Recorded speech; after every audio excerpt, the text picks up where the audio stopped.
بسم اللہ الرحمن الرحیم صلی اللہ علی محمد۔ تمام دیکھنے اور سننے والوں کو ناہید احمد جیلانی کا سلام۔ ناظرین، آپ کو جیلانی جی یوٹیوب چینل اور فیس بک پیج پر خوش آمدید۔ اللہ عز و جل سے دعا ہے اللہ عز و جل آپ کو جہاں بھی رکھے، اپنے اہل خانہ سمیت باخیریت رکھے، خوش بھی رکھے اور محفوظ بھی۔ ناظرین کرام، اپنی گفتگو کا آغاز کرنے سے پہلے تمام خواتین و حضرات سے یہ گزارش ہے جو ہمارے چینل پہ ابھی نئے ہیں وہ جیلانی جی چینل سبسکرائب فرما لیں تاکہ روزانہ آپ تک ہماری نئی ویڈیوز آسانی کے ساتھ پہنچ سکیں۔ بلا تاخیر اپنی گفتگو کا آغاز کرتا ہوں۔ الیکشن کمیشن کے خط والا جھوٹ پکڑا گیا اور عمران خان پر قسمت مہربان ہو گئی اور ایم کیو ایم نے نئی گیم ڈال دی۔ ان تمام ایشوز پہ میں نے بات کرنی ہے۔ ناظرین اکرام، سب سے پہلے بات کرتے ہیں کہ پاکستان کی تاریخ کا یہ پہلا الیکشن ہے۔ جب یہ شروع ہوا، جیسے ہی اس کا شیڈول آیا تو وہ کچھ ہمیں منظر دیکھنے کو ملے جو پاکستان کی تاریخ میں پہلے کبھی بھی ایسے منظر دیکھنے کو نہیں ملے تھے۔ یعنی ایک پارٹی کو اس کے ہاتھ پاؤں باندھ کر یہاں تک کہ اس کا انتخابی نشان بھی چھین کر اس کو الیکشن کے میدان میں چھوڑ دیا گیا، اور اس کے باوجود اس نے وہ سرپرائز دیے جو پاکستان کی تاریخ میں وہ بھی پہلے دیکھنے کو کبھی بھی نہیں ملے تھے کہ 266 سیٹوں پر انہوں نے اپنے نئے امیدوار نامزد کیے، اور جس طرح ان کے کاغذات نامزدگی چھینے گئے وغیرہ وغیرہ، یہ تمام پاکستانی قوم بلکہ پوری دنیا کے سامنے ہے۔ اچھا، الیکشن جیسے بھی ہوا، جیسا بھی ہوا، ہو گیا۔ اب اس کے بعد بھی جو منظر اب دیکھنے کو مل رہے ہیں، یہ بھی پاکستان کی تاریخ کا پہلا واقعہ ہے کہ اب مخصوص نشستوں والا معاملہ ہی دیکھ لیں، پارلیمنٹ کا اجلاس بلانے والا ہی معاملہ دیکھ لیں، یہ تمام طرح کے منظر جو ہیں یہ پاکستان کی تاریخ میں پہلی دفعہ دیکھنے کو مل رہے ہیں۔ اس کی وجہ کیا ہے؟ وجہ یہ ہے کہ یہ جو موجودہ اب حکومت سازی کرنے والی پارٹیاں ہیں، ماضی میں جنہوں نے اپنا نام پی ڈی ایم رکھا تھا، یہ پی ڈی ایم کی جماعتوں ہی کی ساری یہ کاوش ہے جنہوں نے آئین پاکستان جو 73 کا آئین تھا اس کو انہوں نے توڑا، اس کو انہوں نے اس کے ساتھ کھلواڑ کیا، تو اس کے بعد ایسے دروازے کھولے کہ پاکستان میں نہ آئین رہا نہ قانون رہا۔ آج یہ دوبارہ اسی آئین کی باتیں کر رہے ہیں کہ یہ آئین میں فلان لکھا ہے، یہ آئین میں فلان لکھا ہے۔ پوچھے بندہ ان کو کہ جب آئین پاکستان میں لکھا تھا کہ جب اسمبلیاں تخلیل کر دی جائیں تو اس کے بعد 90 دن کے اندر پاکستان میں الیکشن کروانا ضروری ہوتا ہے، تو دوسری پہلی صوبائی اسمبلیاں خان صاحب نے جو تحلیل کیں اس میں بھی آپ نے آئین کے ساتھ کھلواڑ کیا۔ اس کے بعد جب خود اپنی اسمبلی کو جب مدت پوری ہونے سے 2 دن پہلے میاں شہباز شریف صاحب نے تحلیل کیا، اس کے بعد بھی کون سا آپ نے الیکشن مقررہ وقت پر کروائے، تو اس وقت بھی انہوں نے آئین کا شرع عام قتل کیا۔ اب ناظرین کرام دیکھ لیں پھر جو صورتحال ہے۔ ایم کیو ایم نے آپ کو پتہ ہے کہ ایک ویڈیو خود اپنی ویڈیو لیک کروائی۔ اب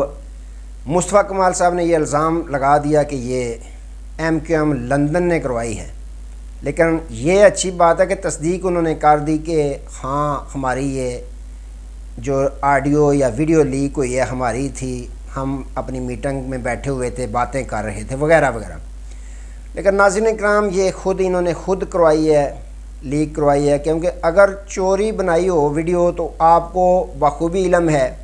کہ کیمرے کا وہ سٹائل موبائل پہ بن رہی ہو وہ بھی نظر آ جاتا ہے۔ یہ تو پورے ٹرین آدمی نے بنائی تھی اور پوری تسلی کے ساتھ بنائی تھی، سٹیپ بائی سٹیپ بنا کر تمام لوگوں کی آواز بھی سنائی اور چہرے بھی دکھائے۔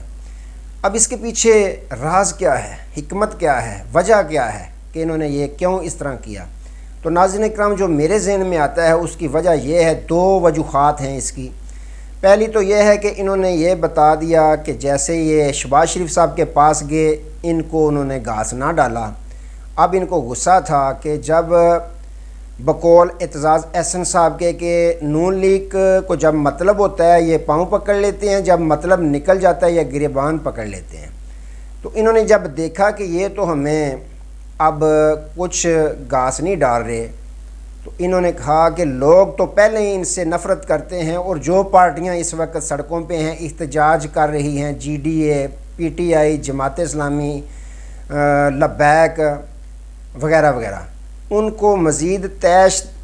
دلاتے ہیں کہ ہمارے تو 100% انہوں نے کہا کہ مینڈیٹ جو ہے وہ جعلی ہے، اور اپنا کہا کہ 50-60% ہمارا مینڈیٹ جعلی ہے۔ اب انہوں نے یہ سوچی کہ یہ لوگوں کو بتا دیں کہ یہ تو خود تسلیم کر رہے ہیں کہ ہمارا بھی 50-60% جو ہے وہ مینڈیٹ جعلی ہے،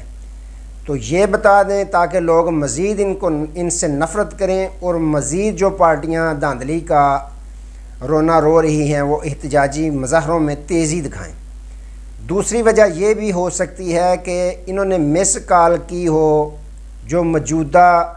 جماعتیں دھاندلی کے سلسلے میں ایک گرینڈ الائنس بنا رہی ہیں، ان کو مس کال کرنے کی انہوں نے کوشش کی ہے کہ وہ بھی یہ دیکھ لیں کہ ہم اپوزیشن میں ان کا ساتھ دینے کے لیے تیار ہیں، تاکہ وہ ہمارے سے رابطہ کریں۔ حکومت جنہوں نے بنانی ہے وہ تو رابطہ کر ہی نہیں رہے۔ دوسری جانب ہو سکتا ہے کہ جو اپوزیشن گرینڈ الائنس بن رہا ہے اس میں وہ ہمیں آگاہ کریں یا اعتماد میں لیں، ہم سے رابطہ کریں کہ ہم بھی آپ کے ساتھ ہیں۔ اب بندہ پوچھے بھلا آپ سے وہ کیوں رابطہ کریں گے؟ آپ کو تو بقول پیپلز پارٹی کے بھی کہ 100% دھاندلی سے آپ کی سیٹیں ہیں، آپ کو ملی ہیں، تو مینڈیٹ آپ کا 100% جعلی ہے۔ اب چور کو ساتھ ملا کر بھلا چور مچائے شور کس طرح بندہ یقین کر سکتا ہے؟ تو انہوں نے یہ دو وجوہات ہیں جس کی وجہ سے یہ خود ویڈیو نشر کروائی ہے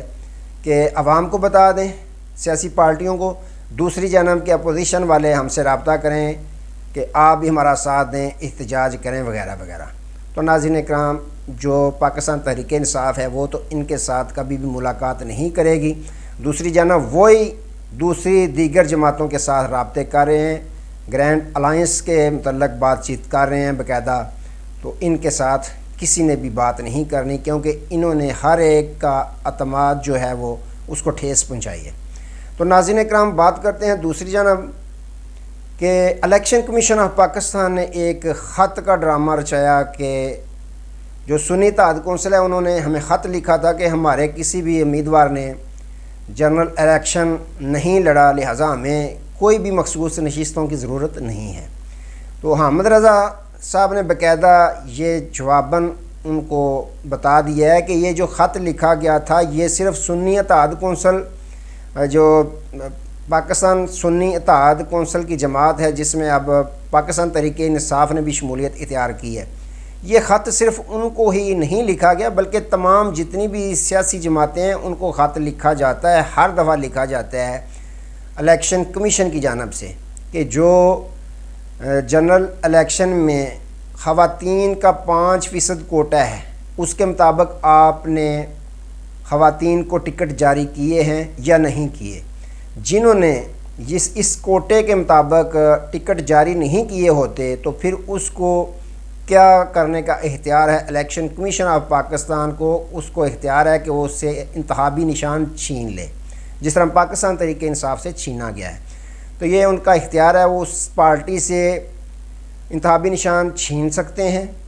اس کے بعد وہ سیاسی جماعت جو ہے اگر وہ الیکشن لڑتی ہے تو اس کے پاس پھر انتخابی نشان نہیں ہوگا، پھر اس کو سیاسی جماعت نہیں کہا جائے گا، اور مخصوص نشستیں بھی وہ نہیں لے سکتی، حقدار نہیں ہوتی۔ یہ جس طرح پاکستان تحریک انصاف سے انتخابی نشان چھینا گیا ہے اور اس کو یہ کہا گیا ہے باقاعدہ کہ آپ سیاسی جماعت نہیں ہیں اور آپ مخصوص نشستیں حاصل نہیں کر سکتے، تو یہی وجہ ہے کہ حامد رضا خان صاحب نے یہ جواب دیا ہے کہ ہم نے اس کا جواب یہ دیا تھا کہ ہمارا کوئی بھی امیدوار جنرل الیکشن نہیں لڑ رہا، ان کا انتخابی نشان گھوڑا تھا کہ گھوڑے کے نشان پہ ہمارا کوئی بھی امیدوار الیکشن نہیں لڑ رہا، لہٰذا ہم کوٹا جو 5% خواتین کا ہے وہ کس کو دیں۔ انہوں نے یہ کہا کہ میں نے یہ جواب دیا تھا، یہ تمام سیاسی پارٹیوں کو الیکشن کمیشن کی طرف سے ہر الیکشن میں خط لکھا جاتا ہے کہ آپ نے 5% جو کوٹا خواتین کا ہے ان کو ٹکٹ جاری کرنے ہیں۔ تو یوں ناظرین اکرام ان کا جو جھوٹ تھا اس کا پول احمد رضا خان صاحب نے باقاعدہ کھول دیا ہے، جو سنی اتحاد کے بانی ہیں علامہ احمد رضا، انہوں نے یہ جھوٹ کا جو ان کا پول تھا وہ کھول دیا ہے۔ تو اب ناظرین اکرام صدر صاحب نے آپ کو علم ہے کہ جواب دے دیا ہے اسمبلی کا اجلاس بلانے سے، انہوں نے انکار کر دیا کہ اسمبلی پوری ہی نہیں تو میں اجلاس کیسے بلاؤں۔ تو ان جماعتوں نے جو حکمرانی کرنا چاہتے ہیں، جن کو ایک شوق پڑ گیا ہے حکمران رہنے کا، انہوں نے نگران وزیر اعظم کو کہا، نگران وزیر اعظم نے اب لکھا ہے خط وزارت قانون کو، انہوں نے اسپیکر قومی اسمبلی کو یہ حکم جاری کیا آپ اجلاس بلائیں۔ تو کل اجلاس انہوں نے بلا لیا ہے۔ آئین کا حوالہ دیتے ہیں کہ آئین کا آرٹیکل جو 91 ہے اس کے تحت 21 دن کے اندر اندر صدر مملکت کو جو اجلاس ہے قومی اسمبلی کا بلانا ہوتا ہے الیکشن کے بعد۔ اب بندہ پوچھے کہ جو کھلواڑ آپ نے آئین کے ساتھ کیا ہے، اب کس منہ سے آپ آئین پاکستان کی بات کرتے ہیں؟ سیدھی سی صاف بات کریں کہ یہ آئین پاکستان جو 73 والا تھا وہ تو ختم ہو چکا ہے، یہ 2023 والا آئین پاکستان ہے جو لندن میں تیار کیا گیا تھا، جس کی باقاعدہ جس میں چیف الیکشن کمیشن بھی باقاعدہ شامل ہیں اور چیف جسٹس قاضی فائز عیسیٰ صاحب بھی اس میں باقاعدہ شامل ہیں، میاں نواز شریف صاحب اور دیگر جو پی ڈی ایم کی جماعتیں تھیں۔ یہ آئین 2023 میں جو بنایا گیا اس کے مطابق سارا کچھ چلنا ہے اور چلایا جا رہا ہے۔ پچھلا جو آئین تھا اس کا تو آپ نے قتل کر دیا ہے۔ تو ناظرین اکرام یہ صرف آئین کا کھلواڑ کر رہے ہیں، آئین پاکستان کو انہوں نے اپنے ہاتھوں سے قتل کر دیا ہوا ہے۔ تو اب یہ صرف نئے آئین کے مطابق کام کرنا چاہتے ہیں، جو لندن پلان بنایا گیا تھا وہ آئین ہے، اسی کے تحت یہ چل رہے ہیں۔ تو ان کا سارا وہ پلان جو تھا وہ آئین کی صورت میں انہوں نے بنایا 2023۔ تو ناظرین اکرام یہ معاملات چل رہے ہیں۔ آج تک کے لیے دوبارہ نئے موضوع کے ساتھ آپ کی خدمت میں حاضر ہوں گے، تب تک کے لیے اجازت دیجیے، اپنا بہت سارا خیال رکھیے گا، اپنے چینل کا بھی۔ اللہ حافظ۔